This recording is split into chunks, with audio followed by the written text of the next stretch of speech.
YouTube, what's going on? It's Rob with Sprayer Splash Fragrance Reviews, and I'm back with my Fall 2024 suggestions video. If you're interested in finding out what fragrances I'm going to suggest this year, please stay tuned.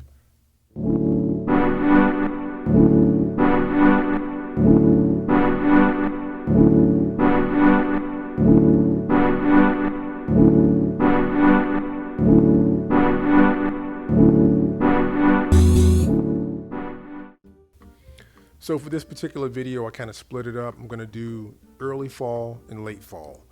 For those that don't know, fall goes from like September 22nd through December 21st. So for me, where I live at, I mean, early fall is still kind of warm. You'll have some cool days, but for the most part, I mean, it's somewhere average, maybe like mid 60s, something like that. And then once you kind of get past like October 30th, it seems like the temperature kind of drops off, and then you kind of get more into like the 40s and the 50s. So, you know, I will wear lighter fragrances in the early part of fall, but they tend to have more elements that I feel speak to this time of year. So without further ado, let's get into it. First up is a classic from the house of Dior, the original Dior Ombre. Super classic at this point. This fragrance is pretty simple. It's lavender, iris, and vetiver. Signature scent type fragrance, all purpose. You can actually wear it all year round, but I'm going to be wearing this one a lot this fall. I really enjoy it. I think it's perfect. It's got enough depth without being too heavy for early fall, and it's just great for all different types of situations. So again, all purpose, Dior Ombre. Next up is one from the house of Guerlain. This is Heritage EDT. This is not going to be one for everyone because it does kind of have like a classic old school feel. It kind of sits to me right between like barbershop and chypre because it's got a lot of elements of both. It's got aldehydes, it's got geranium, it's got carnation, patchouli, it's spicy, nice smelling fragrance. But to me, the magic in this fragrance is the dry down. It's got enough warmth in the woods. And it's just so classy, but it's not overbearing and not too heavy. Again, this is another fragrance that could be a signature scent. It's what I'm going to be reaching for this fall, Guerlain Heritage EDT. From the house of Kajal, number 3. I know what you're going to say before I say anything. This is a copy of Tiger by Bulgari. I get that. I will say that fragrance's DNA is well liked by a lot of folks. I personally, when I first smelled it, I thought it was good, but I didn't think it was great. But I'll tell you a quick story. When I tested it in Saks Fifth Avenue last year about the same time, it elicited 4 compliments within about 20 minutes. I kid you not. People were just like flipping out over how good they thought the fragrance smelled. Okay, so it does garner compliments. I don't believe number 3 is as smooth as Tiger, but Tiger is almost $400. Now I got this one just a little bit above $100, and I think that's where you can catch it on discounters. This has got the same DNA.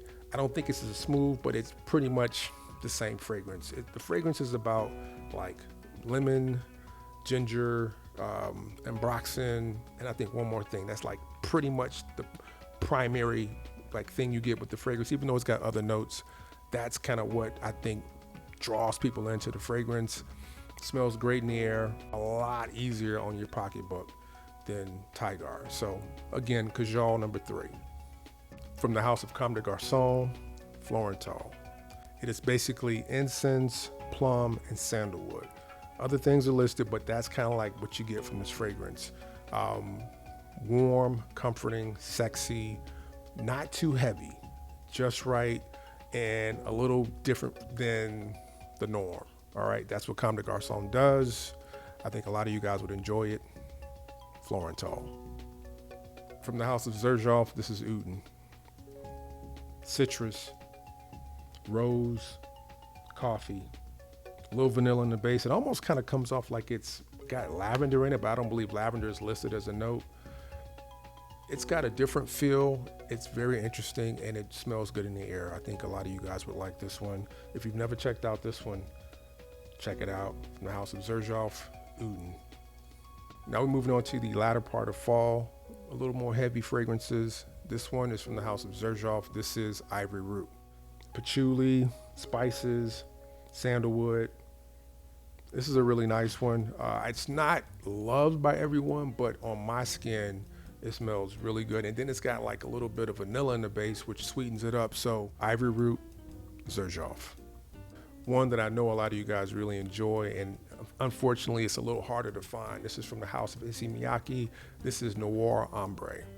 It's got a really nice like nutmeg cinnamon combination along with saffron, and man, and the longer I live with this fragrance, the more the papyrus note it's really a major player in this one. So if you can get your hands on this one, I highly recommend it. From the house of Issey Miyake, Noir Ombre.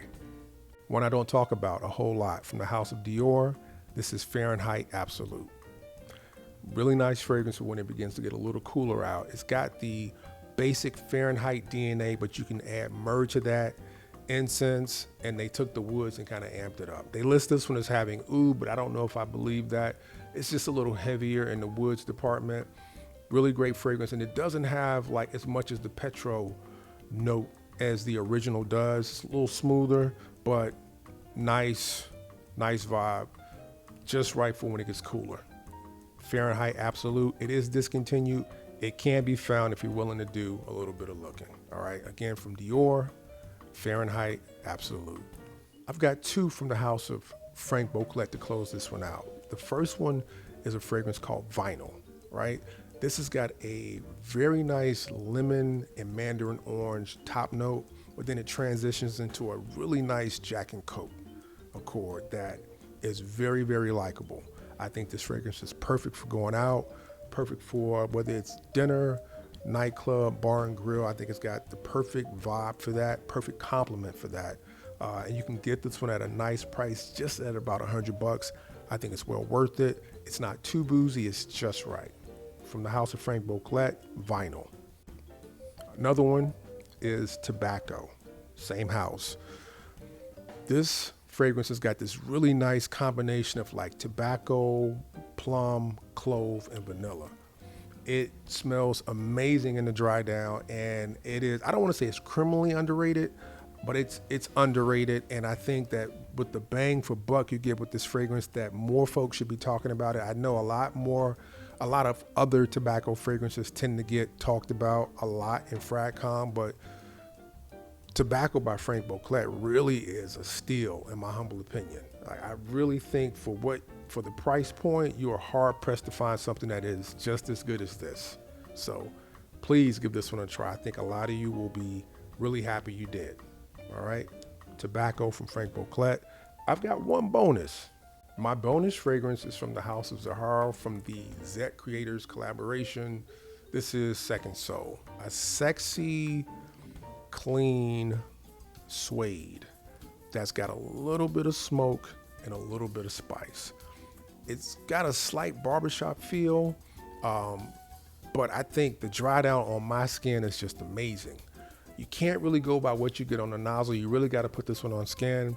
But again, on my skin, the dry down is really, really great. And I'm looking forward to rocking this one a lot when it gets a little cooler. So those are my suggestions for fall 2024. I hope you've enjoyed them. Let me know some of the fragrances that you're going to be wearing this fall. Give the video a like if you choose, and subscribe if you've never done so. I would really appreciate it. Thank you so much for checking out the video, and I will talk to you guys soon. Peace.